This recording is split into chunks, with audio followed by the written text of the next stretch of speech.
welcome back to another edition of the Heart to Heart podcast. And my guest today is returning guest, Mr. Ed Latimore. So Ed is a creator. He's very, very popular online. He's also was a professional boxer, the 13-1 record, great chess player, physics major. What am I missing there, Ed? Oh man, every time someone does an intro, I guess I served in the military. That counts for something, and self-published 2 books, and the website does pretty well. That's fun. I'm actually right now working. I'm in a class with an agent and her editors and getting like direct step-by-step feedback and walkthroughs for my proposal. Okay. And I'm having a great time learning that process because I guess it's effectively like a venture capital document that you go out and that you present and go, hey, I have this idea, can you fund it? And they go, all right, sure. What do you got for us? Do people know who you are? Or do you have expertise? Can we put you on a show and you're not going to sound like an idiot? That kind of stuff.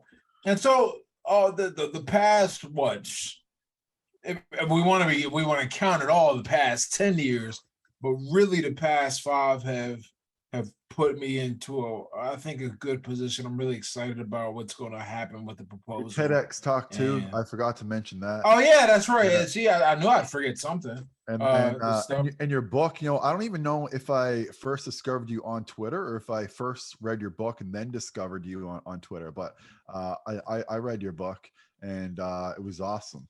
It was an awesome book. So yeah, I don't know if you how did you end up writing that anyway? Because the title of the book. Which one?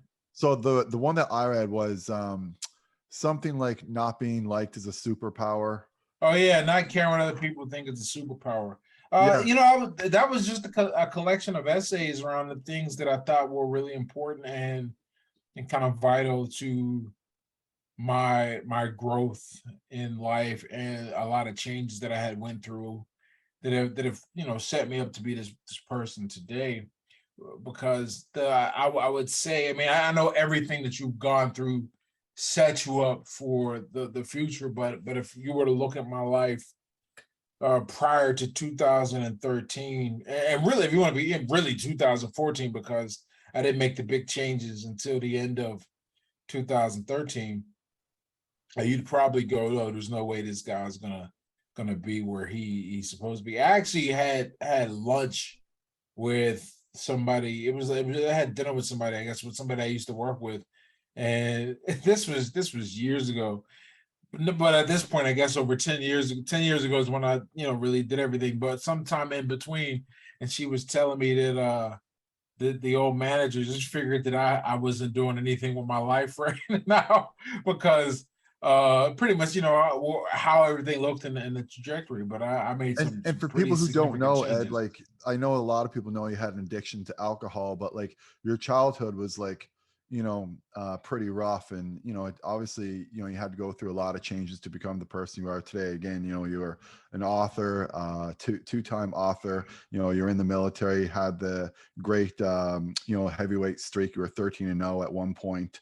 So you've accomplished quite. You got the physics major, and now you're very, very popular online. Like I probably should have mentioned that at the beginning of the show, like you've been on James Altucher, you've been mentioned in Ryan Holiday's Man, you want to hear something cool? You've also been mentioned in one of my favorite books, James Clear, who wrote Atomic Habits.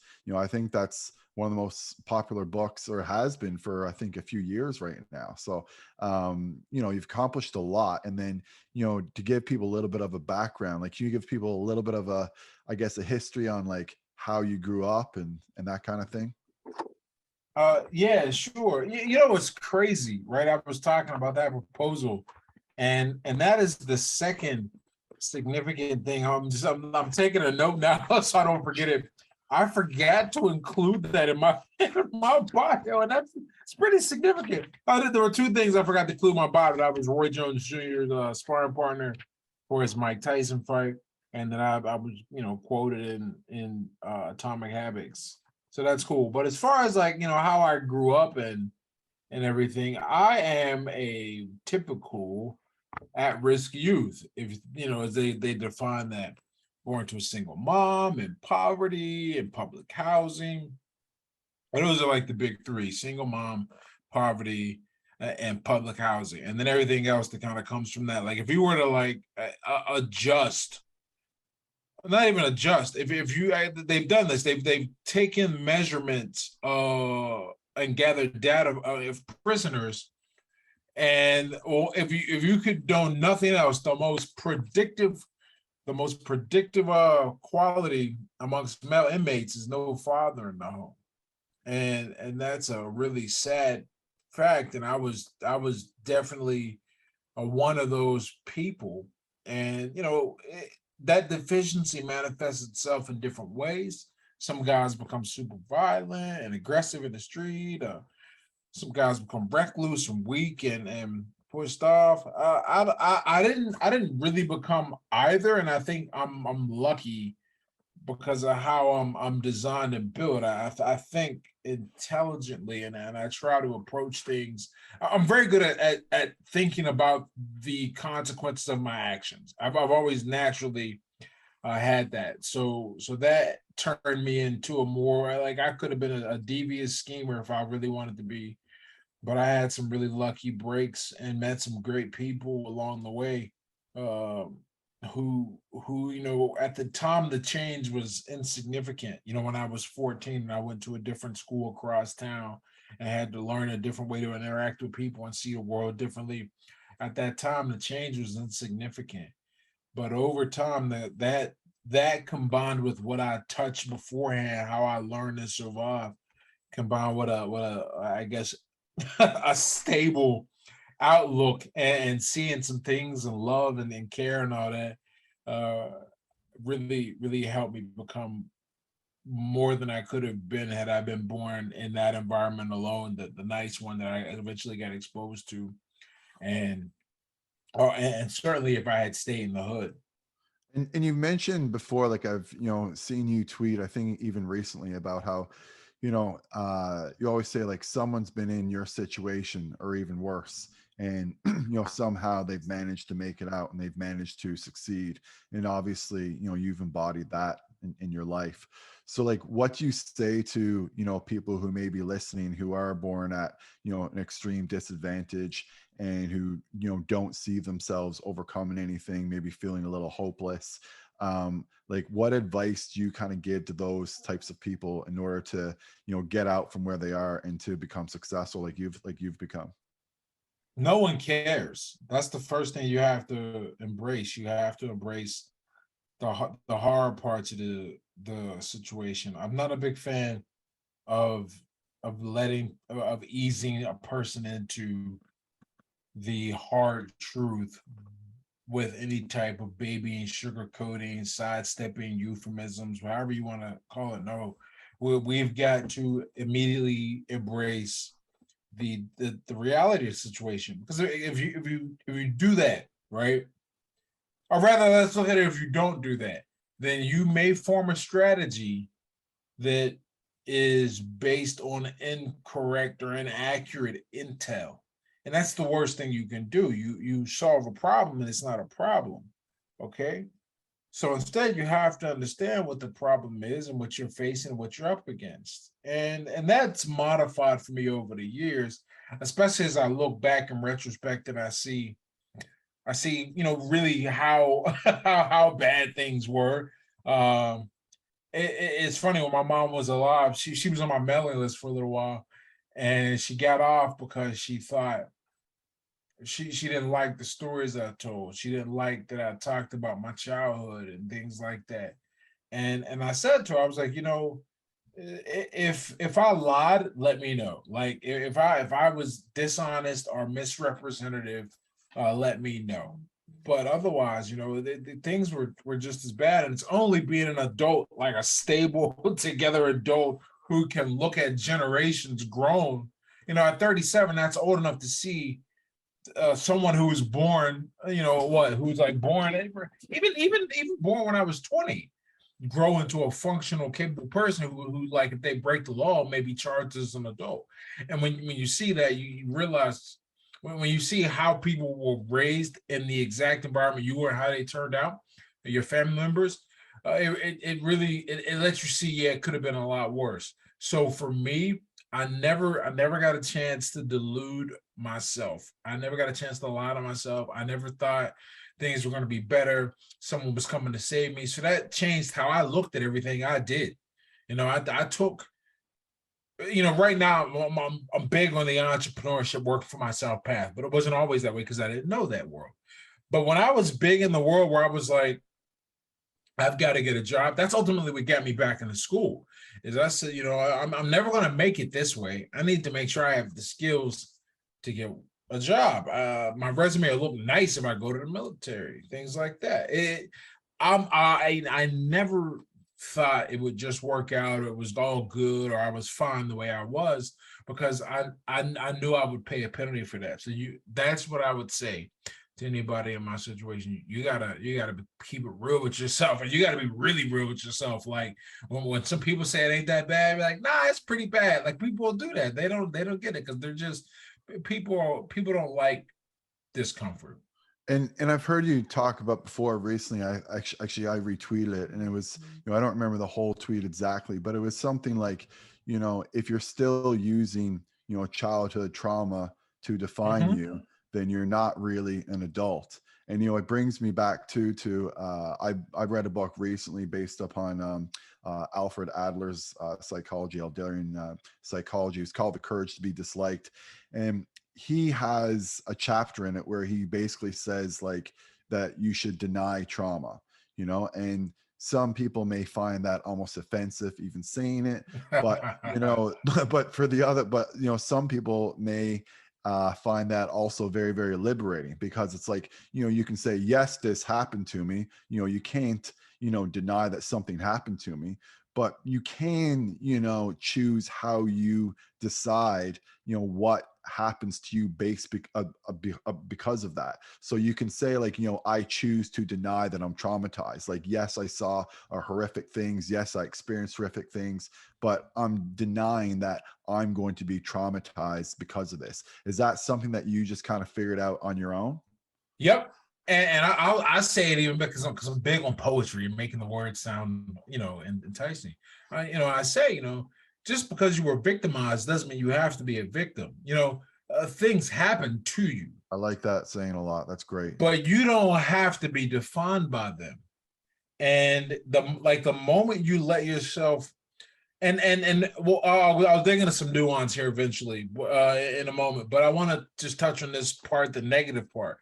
When you let yourself be defined by what happened to you, it's impossible to move past it, and you're actually going to be disincentivized to learn from it. This is really the biggest problem, in my opinion, with anything related to victim mentality, is that I don't deny that you went through a thing traumatic that was traumatic, and I don't deny that has an effect on you. What I will deny is that it has to define you, and you get to choose who you are. You get to choose how you like. You can shit's just gonna happen to you. It's another thing I always say. Well, part of being in the universe is bad things happen to good people, good things happen to bad people, and some of that it's just no rhyme or reason, and there ain't much you can do about it. But you do get to choose how you respond to it every single time. And if you remember that, then the whole idea of victim mentality should start to seem absurd to you, because the whole premise is based on your outside events getting to decide what goes on in your head, Yeah. when it should be the other way around. What's Jack Nicholson say at the beginning of The Departed? I didn't want to be a product of my environment. I want my environment to be a product of me. That saying would piss somebody off who was embraced Yeah. victim mentality, but we don't do that here. And the other thing too about that is that once you have it, because they're very, very poor benefits, and they certainly don't, outweigh what you can actually do if you don't have that mentality. But if you are a victim, people may treat you differently, and they may treat you better, they may be easier on you, and that kind of thing. And then you get used to that. And then Yep. once you get used to that, then you don't want to lose your identity. You don't want to lose your trauma, because if you lose your trauma, if you lose your identity, then you're going to lose people feeling sorry for you. And I think that, sometimes that's why people want to have, any type of real mental health diagnosis. So I'm not saying again that, like, depression doesn't exist, anxiety doesn't exist, or PTSD or any of that, but No, you're right. that's not what I'm saying. But I'm saying that, like, there are people out there that once they have that diagnosis, they don't want to let it go, meaning that they don't want to get better, because they see that once they have it, other people will kind of feel sorry for them. They might treat them a little bit better. They might be easier on them. And then that kind of becomes part of their identity. And is that something that you've kind of seen and written about a bit? Yeah, and you see the same thing in a lot of addiction. This is what my TED Talk was about, and I went through this because it was part of my issue too. When you make something the centerpiece of your identity, then giving it up is a real threat. Like, who are you? The quote that I had that I pulled from my talk, is that if you're an addict and I'm paraphrasing now because I gave it a while, I can't remember, but the general idea stuck with me, which is that if you're an addict or an alcoholic, which are the same thing really, but if you see yourself as that guy, that person who does those things, and that's what you do with your friends, that's how you socialize and connect, then you can't. Then crossing over into a sober life is an existential crisis. Like you who are you? Like, if you're not an addict, who are you going to be? Yeah. What are you going to do? And that's the same idea behind a lot of the mental health issues, is that even like no matter how we go about it, I won't even go and say it's not real, because I don't know, right? But what I can say is that as these things are defined, the definitions they come up with when they stick, the fact that you want to identify with that by itself tells me that there's something going on upstairs. So let's think about this. You get to not you get to choose. You get to decide. Do you want to be depressed? Like, anybody who's dealt with the death of a loved one can understand what I'm saying here. At some point, you have to not let this thing weigh you down, or any disappointment or failure. You can't let it, because otherwise, you have to live. You have to live. Yeah. And it's not saying that it didn't happen and that something bad didn't happen. Again, right. That's not what we're saying. We're just saying that there's a conscious choice after something bad happens, where you can decide to, move on and, create a better life, or you can decide to stay in the same place that you are now and have that victim mentality. Yeah, it's a really interesting situation in that regard. I just think that people, but this has been my experience and my observation, and I think it lines up with what you're saying. There's a vested interest. Once you start getting anything that feels good, which can oftentimes just be not as bad, then you're incentivized to continue that feeling. That by itself isn't a problem and should drive you to do more. The problem comes in when it combines with another normally useful, well, not normally, sometimes useful trait of the human organism, which is it seeks the most energy efficient configuration. This is the most general way of saying we want the most benefits we can for the least amount of effort. And then that optimization equation, we will always prioritize the least amount of effort that we can take. Like, if it was a math equation, and we had to place this thing up, the coefficient would be going after what feels best. The exponent would be what is easiest, and that will, over time, that always wins out, the path of least resistance, until you train yourself not to. So what happens a lot of times, I really think this happens, is that becomes easier to feel not as shitty than it would be to feel great. Yeah. And so no one goes for feeling great. No one goes, okay, I'm not going to let this thing define me. I'm going to get my ass in the gym.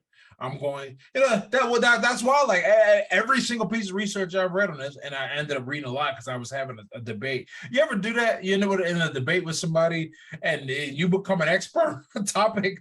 So, yeah, because I'm always trying to learn, right? If I was wrong, I was wrong. But it's amazing how exercise and diet and nutrition, those exercise and nutrition, those two things combined have outcomes that are just as good as anything measured or anything achieved by an SSRI.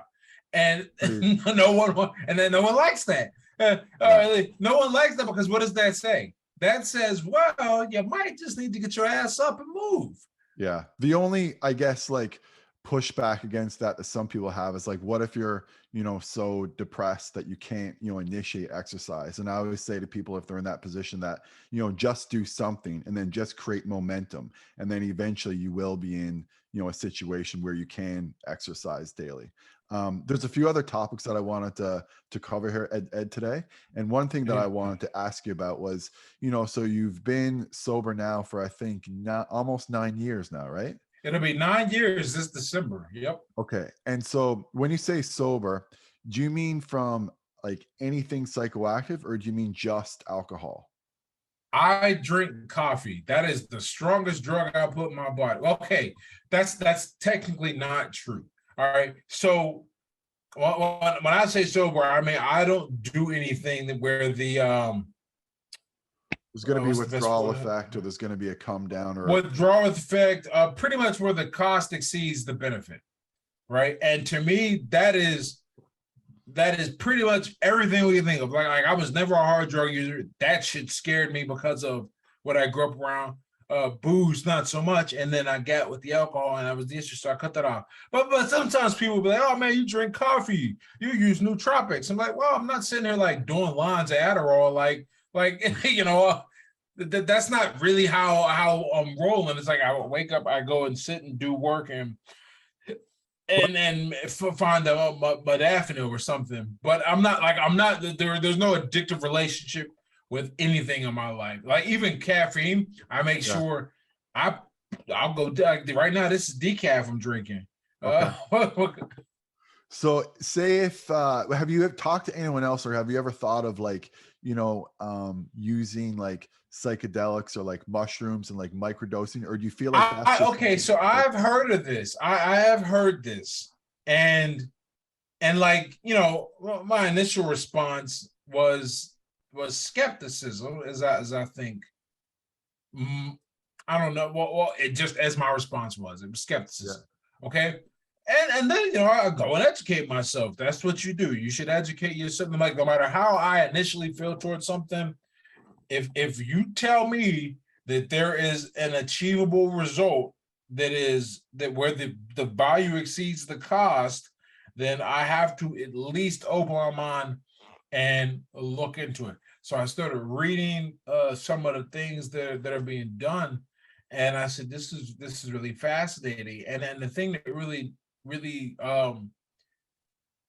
I guess changed my perspective on it is someone described. I was reading someone's description of it, of going into dealing with a memory under the influence of, I think it was either mushroom or LSD, whichever one they're using. Okay. And they were able to deal with it, and then from there get on. And I know, I don't actually remember blocking this out. It was a story my mom used to tell me all the time. When I couldn't have been any older than 4 years old because my sister was still a baby. So I was either 3 or 4, and I watched this kid get hit by a car, and a getaway killed him. Gruesome scene in my memory. And apparently I blocked it completely out. And for whatever reason, it didn't come to me until one day I was like 10 or 11, and I asked my mom about it, and she was like, well, we've been trying to get you, to remember that for years. So I know from my experience that the brain has this ability to block out things. Yeah. And just because you're not aware of it doesn't mean it's not exerting an influence on you. But you don't, if you're at a place where you're not going to go and deal with the shit, because I really think you have to do that at some point, because it's too overwhelming or whatever. Yeah, you're going to be in a bad spot. And I guess what psychedelics do is they provide a safe space for you to revisit traumatic memories and deal with them, so they're no longer having a residual or outright effect See, on you. I understand like both camps of like, because I'm pretty sure like Eminem and Russell Brand, who are both sober, I'm pretty sure that both of them like don't want to try anything else just in case. And so I totally understand that perspective. But then I also understand the perspective of like, okay, you know, I've been sober, especially you, like, you know, if it was like year one Man, or two, maybe it'd be different. But like you're going on, you know, you're going to be going into year 10 soon. Like you may be like, okay, I've proved that, you know, I can, you abstain from alcohol. I'm not going to go back to that one. But if I see something, you know, super beneficial, like, you know, a microdosing LSD or a microdosing, you know, psilocybin, or even like a macrodose setting in a medical setting, I could understand how someone would want to go back to that. And like for me as a clinician, like I'm not, you know, working with those substances now just because they're illegal to, but you know, that would be something that I would have a conversation with them about. You know, I'd be like, okay, like, you know, let's talk about this. Like, do you think it's a good idea? Because, you know, you've been sober for so long, and like, do you think that this might trigger something that, you know, would lead yeah. back into addiction? And so it is like a very, very kind of like fine line. And so again, like I'm not doing this yet, but like I think I will be doing it in the future when it becomes more medically available for patients. Like that's a conversation that I'm gonna, you know, be very, very careful with having with patients who are, you know, sober and have gotten over addiction. And I imagine that you think that that would be, you know, the right approach, because Well, yeah. I mean, go back into anything. the first thing I'll say is this: it depends, because, like, I know there are some, you know, I call them purebloods jokingly, but there are some purebloods who don't believe in non-alcoholic beer, for example, because non-alcoholic beer has like a super trace amount of alcohol. Like I mean, like it will do like nothing, not even close to you. Yeah. It's just there because it's impossible to get it all out. And they're like, okay, right.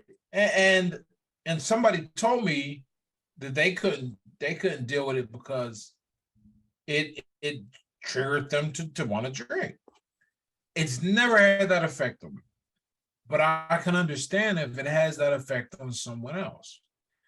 So you really have to know yourself, I think. You know, like that what you just said reminded me of a story that, you know, happened to me. I went when I got a hair transplant. Great experience, by the way. I think every guy, you know, until the technology until we come up with something else, it's great, because I have a full head of hair again, and it grows, and it's my hair, and it's awesome, and no one can tell unless I tell them, or they I see me couldn't tell. before, Looks and they're awesome. Yeah. and are they see me before, and they're like, "Yo, your hair is back." I had someone say that. They're like, "Your hair's back. Your teeth are fixed." I was like, "Well, I got money now." That's, you know, but uh, when I went in for the procedure, they were like, okay, so we know you have like a history of addiction. I guess on the medical intake, I put that out, like, do you want a Xanax to relax? That's what we usually give people. And I was like, you know, it had no effect. I was like, yeah, man, whatever, right? But some people be like, yo, keep that shit away, right? Or I went into the hospital once for my back just out of nowhere while I was training. It was killing me.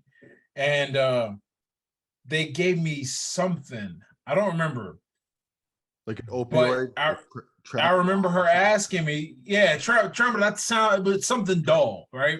okay, yeah. Toradol. And Toradol. That Yeah. that sounds close, but I remember her saying to me, she goes, you know, are you? I think the phrase was narcotic naive or something like that. I was like, I mean, are you asking, do I do dope? No, but I know that some people, because of my buddy, he had an OD.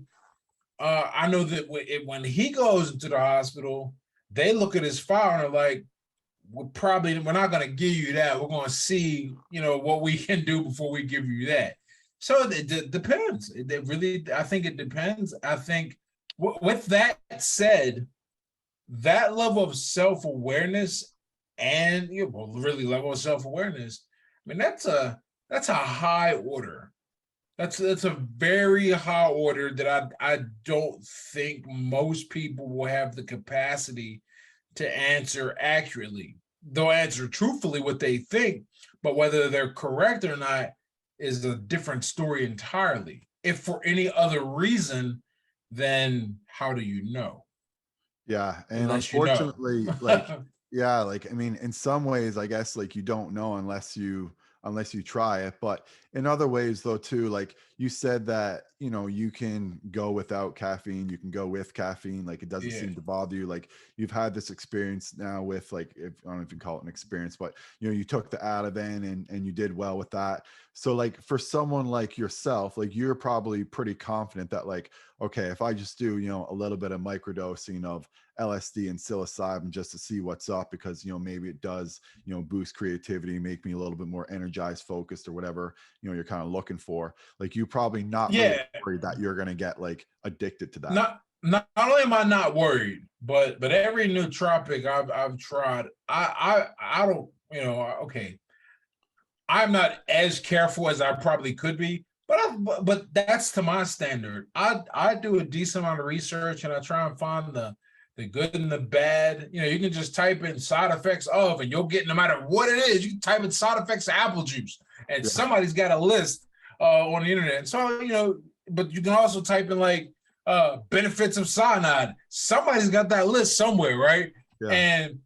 And so you look there and you see, you make the decision, and that's pretty much what I do. And as I understand microdosing most likely, I have not tried it, so I don't know, but most likely falls into the category of value exceeding cost, Yeah. if there is even a cost. Yeah, absolutely. And I think that most people would agree with that. And I'm glad that, you've come to a point in your life. I mean, it seems like you've always kind of been there during your sobriety journey, but you're at a point now where, like, if something did, come across, or an opportunity for you to do something like that, like maybe would take that opportunity, because yourself that, like, you can experiment. I don't really want to say experiment, but you can, take a drug and not get, addicted to it, which is obviously Yeah. something that you've developed, right? And I imagine that if we were talking, in 2014 when you just got sober, like maybe you'd be like, hell no, I'm not trying that. I just Yeah, got, I wouldn't even take that risk. I yeah, think nah, man. One of the cool things that happens when you beat a behavior, when you change it, and it's real change, because not just subjective how I feel, but like all objective markers of my blood work, or my productivity, or my life, my relationships. If one could objectively measure the strength of those, I know that while it's hard to pin down uh and assign them a number, I know that they are much better now than they were when I was under the influence of alcohol. When you do something like that, when you change a behavior that was so ingrained in you, that you depended on, that you defined yourself by, man, you think you can do anything. That's how I feel. yeah, Because that, I think that, you ever heard the saying? It's a favorite of mine. It's easier to act your way into a new way of thinking, and think yourself into a new way of acting. It's easy to just do stuff like that's why, like, if you're trying to, if you give somebody like fitness advice, I think it's much easier to get them into the gym than it is to change what they're eating, yeah, because a absolutely. lot of their eating is defined by, is who they are, their habits, their ingrained, their mental cues, supposed to just, I don't care how bad you feel, just go Moody's, wait, your body's going to eventually do it, and then you'll respond. So I think that's easier. That though, kicking addiction, getting control of your life, making those changes, and then seeing people respond to them, and you bring it benefit yourself. I don't worry about anything that's gonna gonna influence or affect my mind. I just don't. Like I know I can crack it. It might take time, but I know it's possible. So one thing I wanted to ask you about today too, I know that you been talking about it, tweeting about it lately, and I think you got a newsletter that's out now. Why is it important to get punched in the face in your life? Man, because you gotta realize, there are lots of reasons. I gave 5 ones in the newsletter. But overall, if I could come up with like an umbrella to put them all under, it would probably be 2. I don't think it's possible. I'm sure the overlap exists. I don't have the capacity to find it right now. One is you have to understand and really understand, like viscerally understand what grit, resilience, and anti-fragility is. The ability to kind of take damage and not only persist in the face of it, but really perform better because you're getting you're attacked and hurt. To think better, behave better, move better. That's more humble. Absolutely. Yeah, absolutely. You become a better person if you are aware of how fragile you. It's a weird relationship. It's not fragile. Fragile is not the word I want. You become a better person if you realize how easy it is to hurt somebody and be hurt yourself. And would you say that when getting knocked out on television was the most humbling experience of your life? Yeah, that's up there.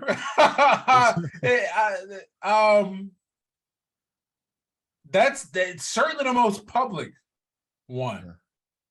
Yeah. And when I think about that in terms of like experiences that shape me, I always go back to how I responded after, because for people who don't know, whenever you fight, they don't pay you before the fight, right? You got to make sure you fight, and they don't pay you right after the fight either. At that level, how long after is it? I had to wait for the whole show to be over for them to come hand me my check. No idea why. They could just give it to me and I could leave, but I just did. So I sat there and just watched the fights, feeling bad, not looking at my phone because the internet is vicious. But one of the things I kept saying to myself was, I said, this is going to be the best thing that ever happened to me. And I kept saying that. And I didn't believe that shit at first. But over time, but because of that experience and all the other things that are part of my life, the abilities and skill sets I have, for example, how we know one another, which is through the writing and social media. That's a skill. I know it's a skill because not everyone can do it. I take it for granted because it's natural to me, but I know it's a skill and not everyone can do it. And I've honed that skill, and being able to write about it and communicate about it and understanding the presentation and PR of things. I mean, I've leveraged that experience into speaking opportunities and interviews, and it's made people interested in finding out about me. But mostly what it's done is it's made me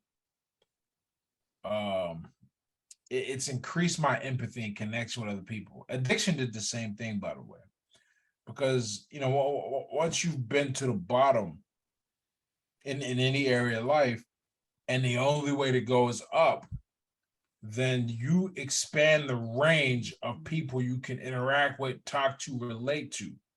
Sure. Yeah. If I've talked to, if I was an alcoholic and broken and effectively homeless, then I can't look down at least it's not good to look down. I couldn't do it. Now I can be annoyed to the motherfuckers coming up to my window knocking, but like I don't look down on them. Like if I have $1, I kick it to them or whatever. But I don't look down on them, and I can look at this man with some dignity and treat him with some dignity even when I give him the money, right? It's the same thing that happened, or the same experience I have from growing up in poverty and growing up in public housing. Is I can be annoyed, but I understand why everything is the way it is, like why you are this way, why you think this way, why you see things this way. because I'm from the same place. So Jake, you don't pass judgment on other people, and then which not only is good for the other person, but it's good for you too. I mean, judging people doesn't make you feel good inside, and obviously it doesn't make the person that you're judging feel good either. So it sounds like by hitting rock bottom and by going through these experiences, it's almost like you feel like it's impossible for you to judge other people, or at least you have like a different perspective where you well, choose not to well, judge. yeah, but because here's another thing that happens. You turn yourself, because I've turned my situation around, and it's easy. It's easy. It'd be easy to go, I did it. Why can't you? When the reality is, I am incredibly lucky. I happen to have, and I don't mean lucky in terms of like the events that we observe, and I happen to end up on the right side of things, which certainly happened many times. But I mean in general, like being born right, well, in 1985 in the United States, as opposed to like fucking like 1785 in Africa. It could be a lot worse. They could have grabbed my ass and had me over on a boat across the Middle Passage. Okay, And you're also born or 6'1" or 6'2", however you are, with like yeah, good six athletic one build. with some athletic ability that helps. And then I have my temperament. I understand how to learn. That's the IQ. I have no control over that. It's a very lucky package that comes together, I think. And I never stop being grateful for all of these things. So when I look at somebody going through the same thing, I'll be the first person to tell somebody that your life is your responsibility. No one's coming to save you, and you got to do what you got to do. I will understand that it's difficult. I'll understand it takes a while. I understand that it is discouraging and really heartbreaking sometimes to think you're this close and to have it wiped away for whatever reason, or feel like you're at a setback. But I because I have gone through all of these experiences, I think I'm much more capable of delivering that message without an air of haughtiness. But they people here in America, right? Because you're in Canada. I'm in Canada, Yeah. yeah. Yeah, people here in America make a big deal whenever, politicians start talking about, pull yourself up by your bootstraps, right? Now, the problem is that they say it in a condescending manner, and you look at their background and who they are. It's like, my bootstraps that you really pull yourself up from. Now, when I say it, I know how to deliver that message differently, and it becomes very hard to argue with me. Like, anyone can look in my background. It's very hard to argue with me that I didn't do that. Yeah, But I can see I that. also recognize there's the luck factor. So it's all of these things that come together, and each person is an individual, and you got to figure out how to tweak it. But what I have is just a toolbox with more tools in it, a wider range to speak to a person and try and get them to take action. I think that's why I enjoy teaching so much. And just to get back to the fighting thing for a sec, do you think that everyone, especially guys, should learn how to fight? I think here's what I think. I think every guy. I wish it was mandatory. You can't make anything mandatory. That's the simultaneously the best and worst thing about the United States is that it's you can almost never make anything mandatory. Uh, but yeah, I think it should be mandatory that guys have to have an amateur fight. They didn't got to fight pro, but people should really feel the experience of the training and the discipline and the pain of loss or defeat or whatever, right? It changes how you interact with the world Yeah, when I you mean, see what I feel happens. I feel the same way. I think it's really important skill. I'm so happy that I've learned, how to fight, and I'm very, very lucky too where I am right now in London, Ontario, because we've got, Mm. 5 or 6 guys that have trained in the UFC, and I've, basically got a chance to train with all of them. A couple of them, a lot more than others for sure, but I feel like it's really helped me in my life, and like I always encourage, other people to learn how to do it, and like Hmm. people think that it's, only for violent people, only for aggressive people, or like even only for thugs and that kind of thing.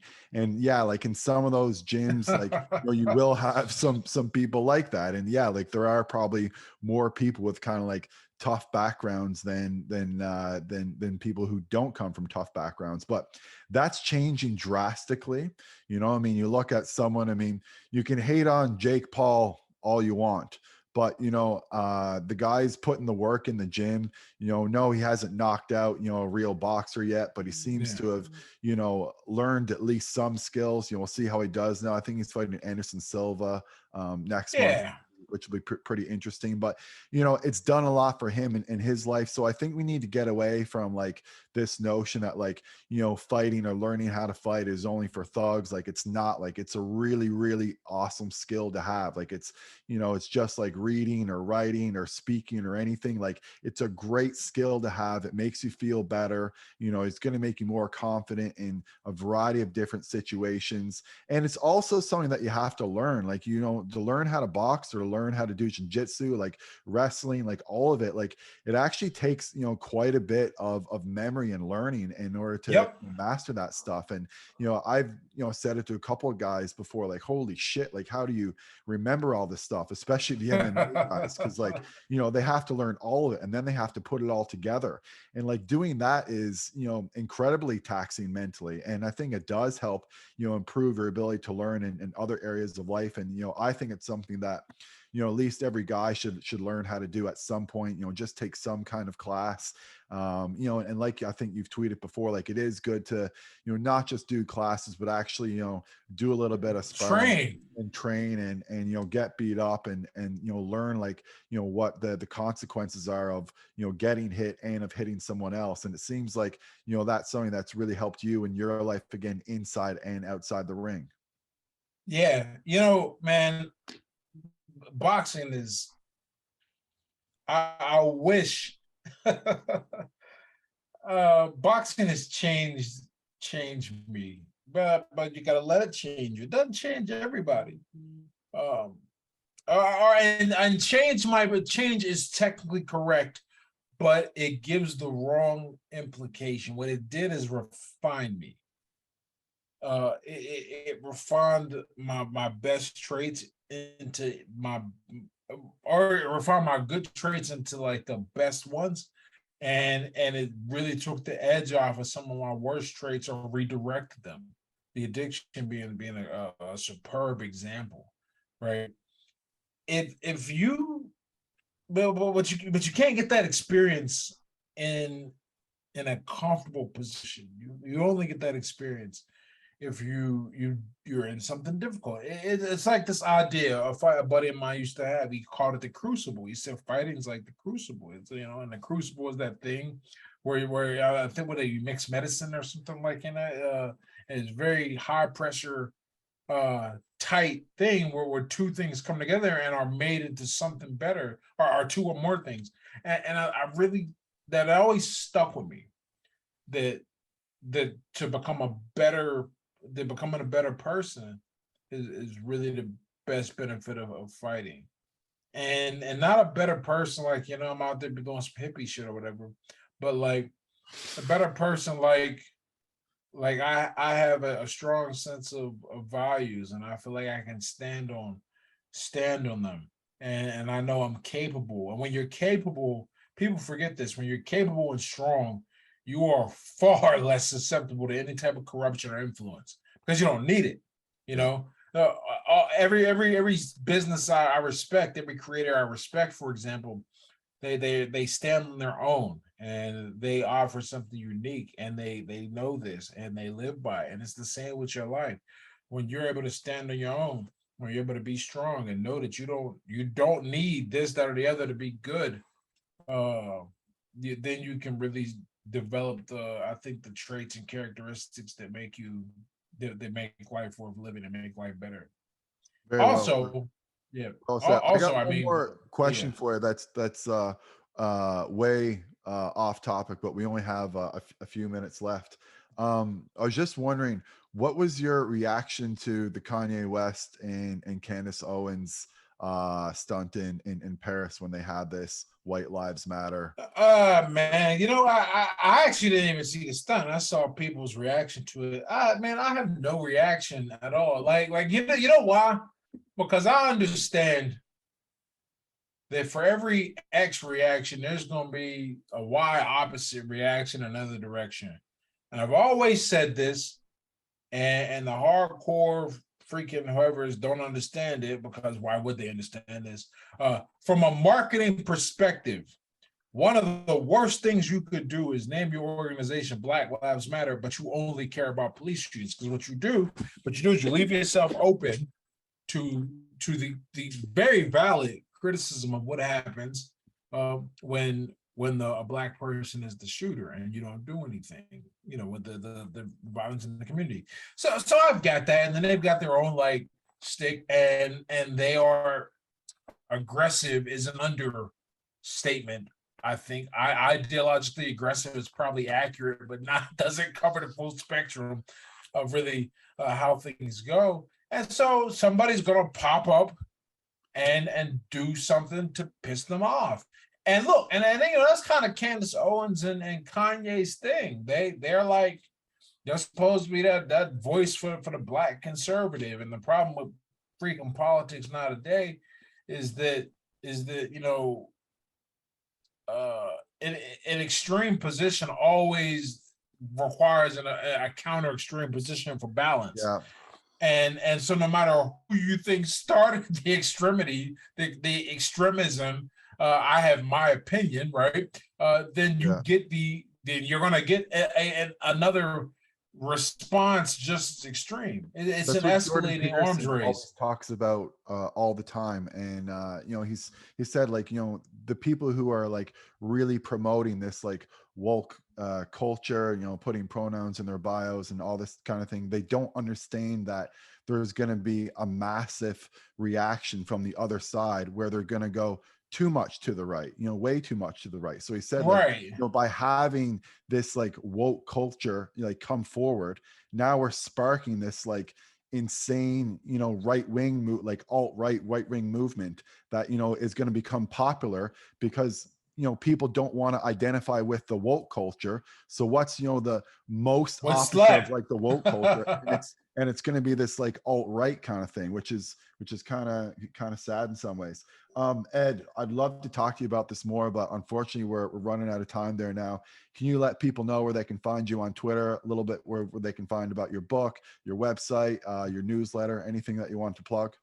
Yeah, I'm Ed Latimore. Just come to my website, social media, all Ed Latimore. So you pick one you like, and I've likely produced some content there. Some I'm more active on than others, but it's all Ed Latimore, edlatimore.com, Ed Latimore on Twitter, Ed Latimore Instagram, Ed Latimore 1, because somebody took it on YouTube. But yeah, I'm everywhere. Cool. All right, Ed. Well, thank you so much for doing this. I really, really appreciate it.